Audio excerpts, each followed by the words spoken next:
Namaste, good Koreans. How are you? I hope that you will be fit and fine and doing your study through online classes. So, as you know that we are doing 7th class, chapter number 4, the Mughal Empire from history section. So, we have completed 4 parts of this chapter, and the last part we discussed about the Subedars, Jamindars, Jak and Subas. So today's our class will be about, you know that in the last chapter, the third chapter, you have studied about the Delhi Sultanate. It means Delhi Sultanate, you know that there are also land, there are also governor, what we call them, and in Mughal there are also land and what we call what we call landowners. So these are the confusing terms. Often the students are going to be confused due to this. Who are muftis, who are jagirdars, who are subedars, who are zamindars. So these were the confusing terms. So today's class I am going to differentiate you what is the true term, what are their function, what were their powers, what were their conditions. So these have been described to you through this chart, through this table. So first of all, the point is difference between Iqtidar and Mansabdar and Subedars. So you know that there are three terms: Iqtidar, Mansabdar and Subedars. These three are belong to land. Okay. So what is the who is Iqtidar, who is Subedar, who is Mansabdar? So what was their powers, what was their conditions? So we discuss this. So first of all, in this side we write the basis on which base we are separating this person. That is called Sultanate, Delhi Sultanate type, and that is called Mughal. So first of all, on the basis of land, land was called, on the basis of land, what land was called Delhi Sultanate? In Delhi Sultanate it was called Iqta. Delhi सल्तनत के समय में जो land थी उसको इक्ता के नाम से जाना जाता था, उसको इक्ता कहा जाता था.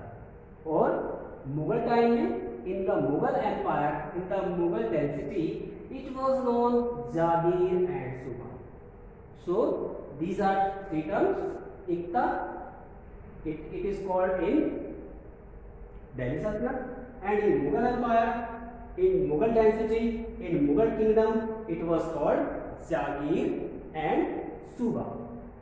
Next, on the basis of governor, governor of land, it means who governed the land, who was it, कौन होता था वो, क्या नाम दिया जाता था उसको, that is the on the basis of governor, it means who was the governor of the land. In Delhi Sultanate time it was called Iqtidar or Mukti. Delhi सल्तनत में उसको इक्तदार या मुक्ति के नाम से जाना जाता था, जो उस लैंड को गवर्न करता था, जो उस लैंड की देख रेख करता था, जिसपे उस लैंड का कंट्रोल होता था. एंड इन मुगल सल्तनत, in Mughal time, it was called Mansabdar or Jagirdar, that is called Jagir. Jagirdar is acquired the land, that is called Jagir, and Mansabdar, it was also called the Mansabdar. It means position or rank, that we have discussed in the last class. Okay. And the third is Subedar, it means Suba. Mansabdar or Jagirdar related to the Jagir, and Subedar related to the Suba, that you have already read or studied in the last part. What is Suba? In Mughal time, Abul Fazl has divided the Mughal provinces into many, Mughal empire into many provinces, and each province was given the name of Suba. Okay. Next, the third term, the third base, on the base of function. काम क्या क्या कहते हैं, काम क्या करते थे वो, what was their function, what was their activities, what was their work, this was done. First of all, in Delhi Sultanate time, Iqtidar, जो लैंड का गवर्नर होता था, इक्ता का गवर्नर होता था, उसका क्या वर्क था? First, collected taxes from as their salary. From the इक्ता he collected taxes. वो जो उसको लैंड दी जाती थी, इक्ता दिया जाता था, वहां से वो क्या करता था? टैक्स इकट्ठे करता था and use these tax in proportion to as their salary. अपनी सैलरी के रूप में उसको यूज करता था जो उसको टैक्स कलेक्ट करते थे. नेक्स्ट वर्क क्या था उसका इक्तेदार का? एडमिनिस्ट्रेड इक्ता. इट मींस जो एडमिनिस्ट्रेशन का काम था इक्ता का, सारी इक्ता के एडमिनिस्ट्रेशन का काम किसके पास होता था? इक्तेदार के पास. What was administration? How were the office recruited, how were the officers recruited, what was their salary, how to be what would be their timetable. These all things were in the administration. Next, third one was paid salary to soldiers from taxes they collected. जो collect होते थे taxes, उससे क्या करता था? he paid salary to soldiers. वो जो सैनिक होते थे, क्योंकि सारा गवर्नेंस का काम उसका होता था और सोल्जर उसके अंदर रहते थे, that is why he had to pay the salary of these soldiers. And where he got this salary? He got this salary from the taxes that he collected from the ikta. It means land. Okay. Next, what was mansabdar function? He also collected taxes. Okay, from Jagir as their salary. This is the difference. This is the similarity between the he collected taxes from Ikta, he collected taxes from Jagir and used and also took out his salaries. Next, paid salary to soldiers. It means that is the function. Is here Iqtadar also paid salary to soldiers and Mansabdar also paid salary to soldiers. So what was the difference? The difference was that administered Iqta. It means he has not the power to administer Jagir. जागीर को administration करने की जो power थी वो मनसबदार के पास नहीं होती थी, इक्तदार के पास वो पावर होती.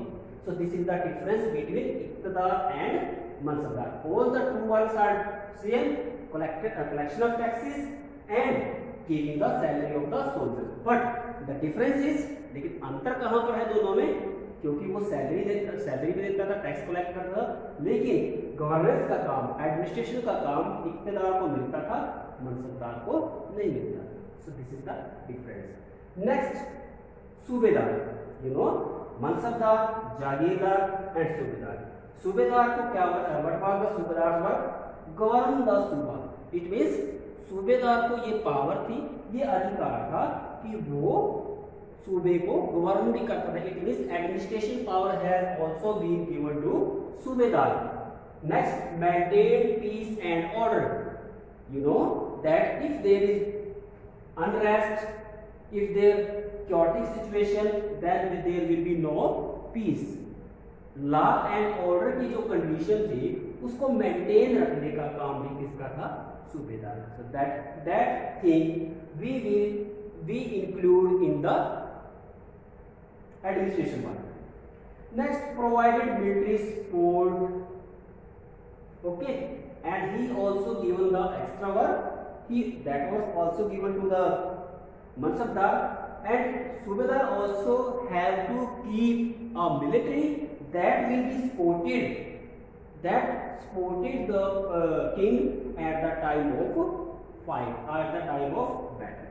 These were the work of Subedar. So the difference between the two, the main difference is Mansabdar didn't have the right to administration there, Jagir. But Subedar has the right to administration there, Jagir, and Iqtidar was also have the right to administration there, Iqta. Next, residence. On the basis of residence, where they reside, वो कहाँ पर रहते थे? Okay. So first, Iqtidar lived inside the Iqta. They ruled. It means जिस इक्ता के ऊपर, जिस land के ऊपर वो रूल करते थे, they have the right to live inside.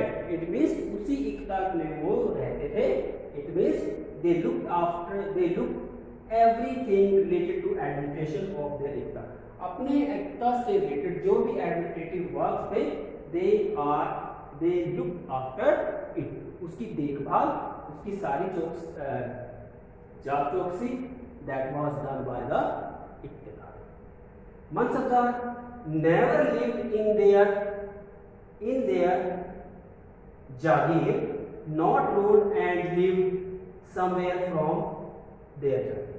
It means इक्तदार को अधिकार था अपने इक्ता में रहने का, मनसबदार को अधिकार नहीं था अपने जागीर में रहने का, वो जागीर से दूर रहते थे. So this is the difference between the residence of the mansabdar and iqtadar. And what was the right to the subedar? Subedar lived in their suba and looked after everything. And subedar also have the right, like the iqtadar, to live in their suba and look after everything. So this is the difference on the function. It means iqtadar and subedar have the equal right to reside inside the iqta and suba, but mansabdar have no right in live inside the jagir. They have to live someplace. So this is the table, this is the chart that is has been given to you. The differentiate, that is on the base of land, on the base of governance, on the base of function, on the base of residence. So this is the difference of the subedar, mansabdar and iqtadar. So this is all about this. Next our topic is about, we have discussed in the previous lecture that Abul Fazl, you know, you all are aware of, you all are familiar with this name, that Abul Fazl was a close friend and a courtier of Emperor Akbar. King Akbar राजा के दरबार में, अकबर के दरबार में एक उसका घनिष्ठ मित्र और एक कोर्टियर था, एक दरबारी था जिसका नाम अबुल फजल था. And what was his feature, what was his importance? He wrote Akbarnama. He wrote Akbarnama. Okay, Abul Fazal has wrote Akbarnama and he was the closest friend of Akbar, and he was given the responsibility. Okay, Abul Fazl, Abul Fazl, Abul Fazl. Who was Abul Fazl? I have told you about this person, but for your kind information, I am repeating it again. Abul Fazl was a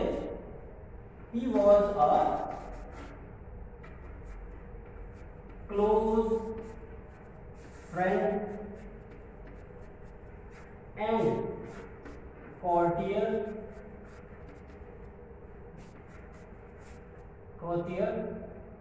in Akbar's court, and also was given the responsibility. He was also given the responsibility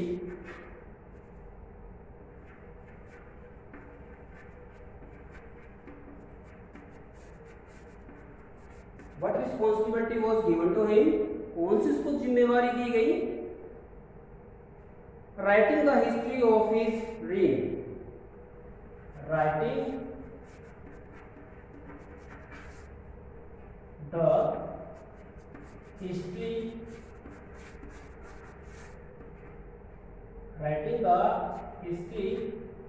of Akbar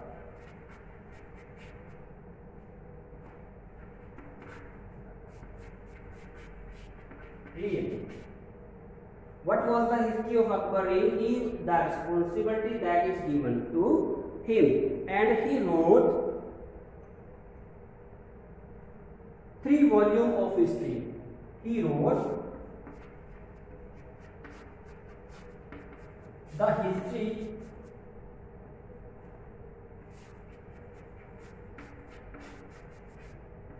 of Akbar reign in 3 volumes. In 3 volumes. Okay, he wrote the history of Akbar reign in 3 volumes. Titled, what was title given to it? Title Akbar Nama. That was the name. So this was the responsibility given to Abul Fazl, who was a close friend and a courtier. What was responsibility? Responsibility that he had to write the history of Akbar's reign in 3 volumes, and the title that he has given to this Akbarnama. It means 1 marks the question has been come to could be come to in your exam. Who wrote Akbarnama, or what was Akbarnama? Abul Fazl wrote Akbarnama, and what was Akbarnama? It is the history of Akbar reign in 3 volumes. That is the answer of this question. So this is all about Abul Fazl. So how did he write? What did he wrote? So how did he wrote this? He wrote in the first volume. What did he wrote in first volume? In first volume,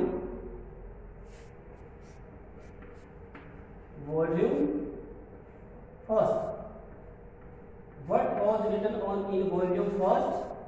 Volume first, the Abul Fazl, it dealt with Akbar ancestors. Volume first, it dealt with Akbar's ancestors.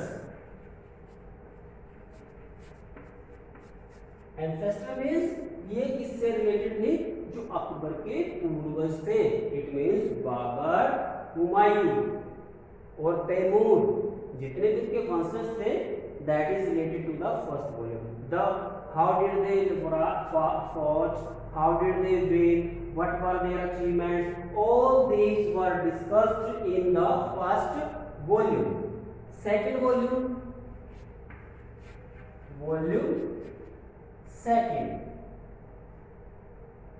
second volume, what did it say? What was said in second volume? It recorded the events of Akbar reign. It recorded the events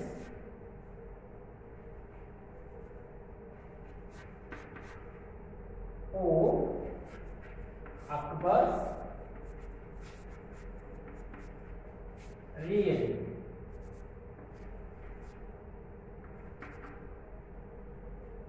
It recorded the history of Akbar.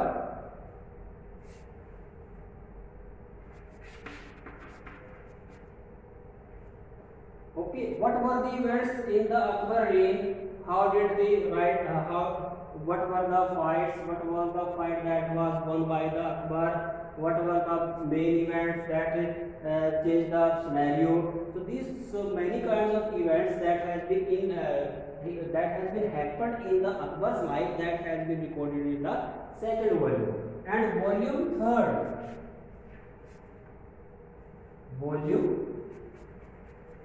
third, what was said in volume third? Volume third, it is the Aine Akbari.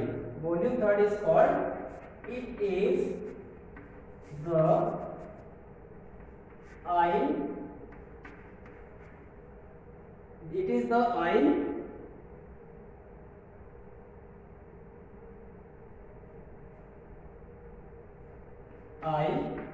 Akbari. The third volume is called Aine Akbari. that is it dealt with आईने Akbari, it dealt with, इसका जो संबंध था वो किस किस के साथ था? What was said in this? What was said? First of all, Akbar's administration, household and army. Akbar's administration,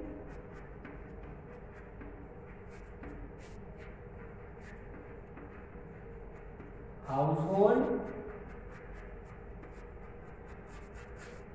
and army.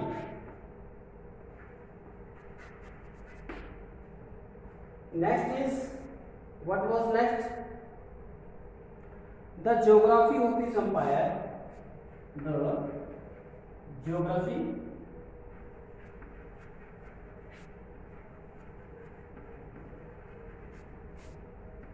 of his empire. Third, what was about it? The tradition and culture of the people. The tradition and culture of the people living in India. Living in India.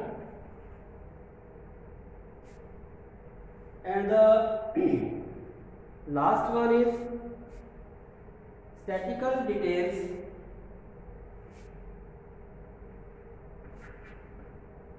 Last one is statistical detail.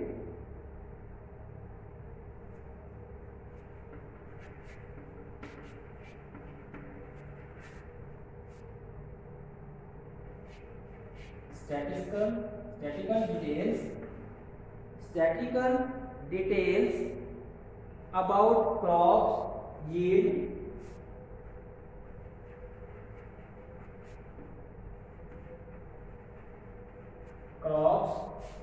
yields,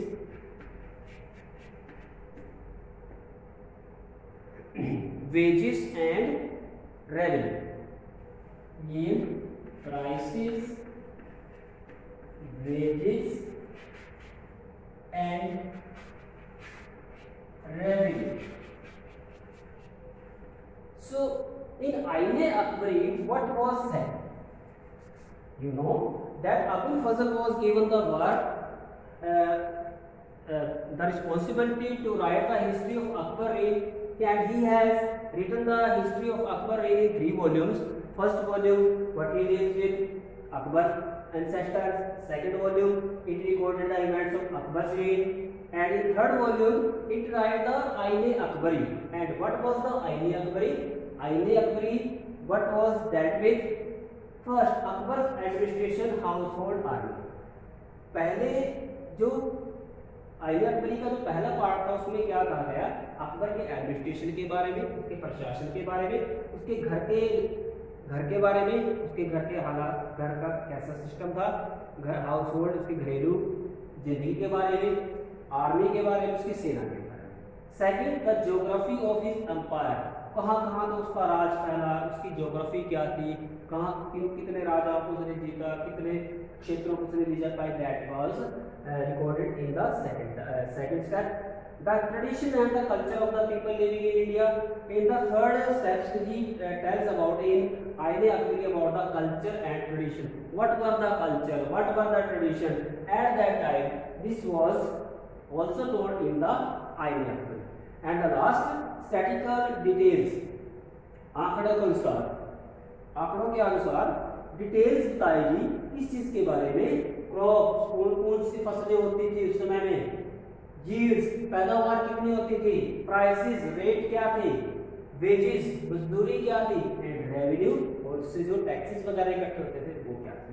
So these all things were told by Abul Fazl in Aine Akbari. And who was Abul Fazl?